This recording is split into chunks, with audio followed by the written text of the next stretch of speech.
Hey dumplings, it's Dave Desai. Welcome back to my channel. Today I want to get into BTS and their LA show. We have been keeping up with the boys thus far on their whole US journey right now, and it's not over, and we have a lot of stuff going on, and I want to get into that. I also want to get into someone with the Korean government filing a complaint over some recent stuff with BTS. So grab your dumplings, spilling milk merch, and let's jump into the tape. If you're new here and you're interested in this type of stuff, please make sure to hit the subscribe button and the notification bell to be notified anytime new video drops. And if you're a hater, let's be first to leave your hate comment. Please make sure to hit the subscribe button and the notification bell also, and you'll be first to do so. Now let's jump into it. The first thing that I wanted to talk about and get into is the topic of the BTS concert. If you aren't aware, BTS is currently in LA and must have been doing so much press and shows, it practically feels just like normal, and it's really great. BTS are doing their shows and concert venues are opening up, and it's just an all-round great thing, and you can see people's morale and everything go up, which is just good for the world. Also great that you have less angry people online. It gives the haters something else to do. The concert seemed to go great. There were a few issues I was hearing about security at the concert. I don't know the legitimacy of these claims, but people were apparently tweeting out when they were at the venue that there were no security checks or they didn't check vaccination status or anything like that. I don't know where these claims were coming from, nor can I validate if they're true. If you were at the venue, let us all know. If I remember, I'll go ahead and pin that comment so we can all have an answer to that. And even claims of how people were rushing through. Please be careful at these events. There was obviously that event in Astroworld, and if BTS ever found out something like that happened at their venue, they would probably never forgive themselves. I know it has been years since a lot of us have been to a concert, but don't forget how to act and never be pushing or rushing when indoors. There's just no reason to, and not enough space to be doing any of that. Just be careful. But that is just something I wanted to say. It has less to do with today's video, as there was hate that was happening online as footage of the BTS concert was being streamed online and footage specific performances and speeches they made. I just want to say, I hope these clips of the concert and stream don't get taken down, because these clips do not take away any profit from the company. BTS filled out 70,000 seats, and if there were 100,000 seats, BTS would fill it out too. The live stream and concert footage is sometimes the only way to see BTS at all, so I hope it stays there. But the conversation around the concert ended up being how BTS seemed very comfortable on stage and extremely relaxed compared to what they used to be like. They were smiling a lot, jumping, and even cursing a lot too. There's a few general rules that the label or K-pop labels have for singers. This is no shirtless pics, which BTS follows for sure. No being rude to your elders. Some labels say no dating, but that is not something Big Hit says. But lastly, no cursing. That is something that is taught to BTS from their trainee days, and people have this expectation of K-pop idols. It is considered indecent and maybe even rude. I would expect that maybe Koreans don't have the similar cultural thing about cursing, like cursing in English is just part of the language,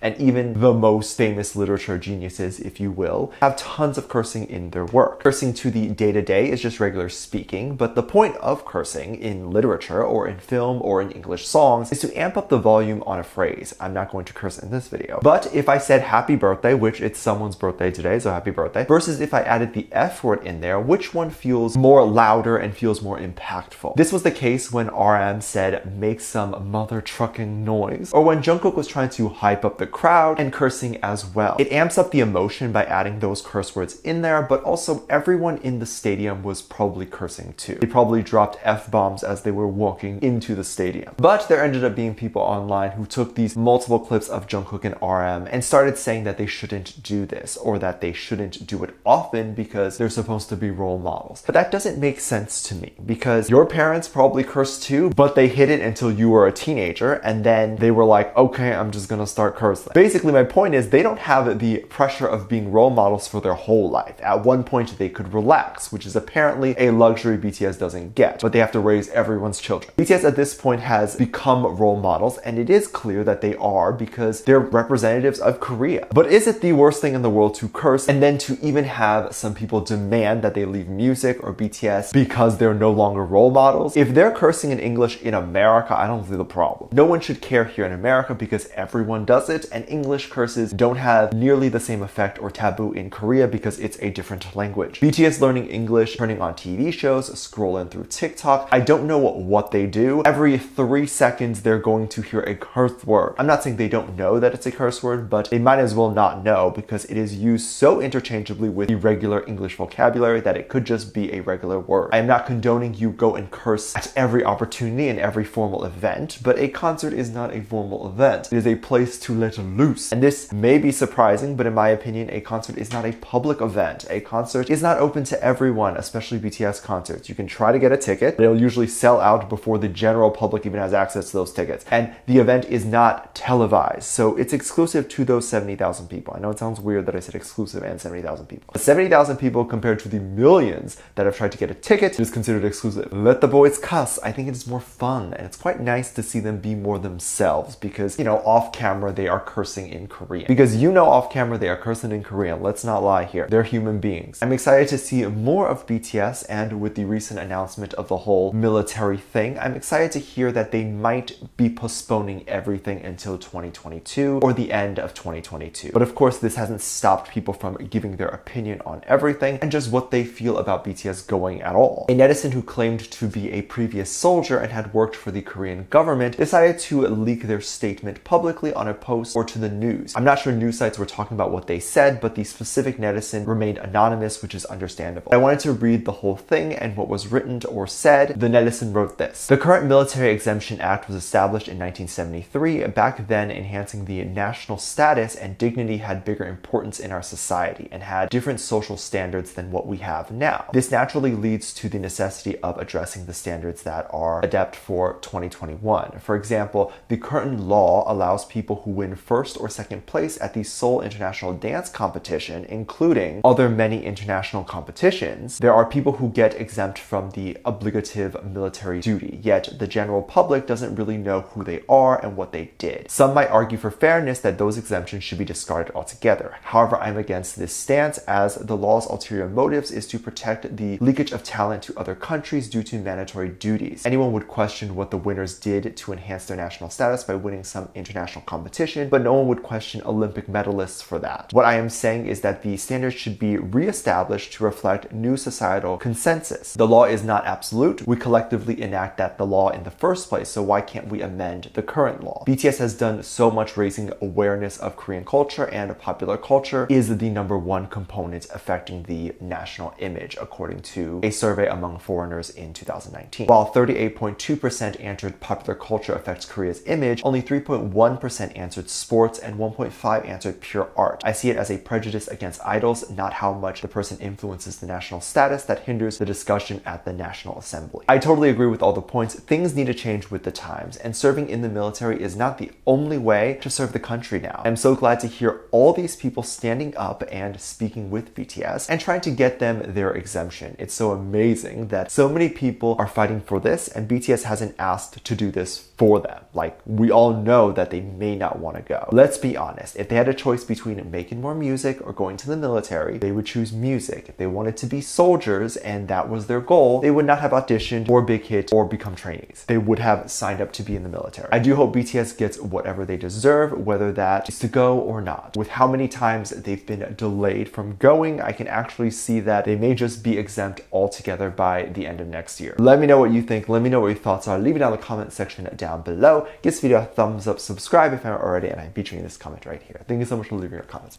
And as always, I do have a Patreon if you want to go over there and check that out. I have a lot of videos over there that I can't really post on here. This is due to copyright or getting taken down, so I do keep it over there on my Patreon. You can get videos over there like music video reactions, performance reactions, ship reactions. You can also recommend things you would like to see over there. Currently, we do have over 400 videos that are already up on there that you have access to the moment you sign up. So if you're interested in being a part of that community as well as checking out the videos on there, link is in the top of the description down below. There's also a video over there that kind of goes over how you can support this channel even more if you would like to do that. That video is on the front page. With that said, there's 2 videos that will appear up on screen at the end of this video, so click on one of those. I'll see you over there. Bye.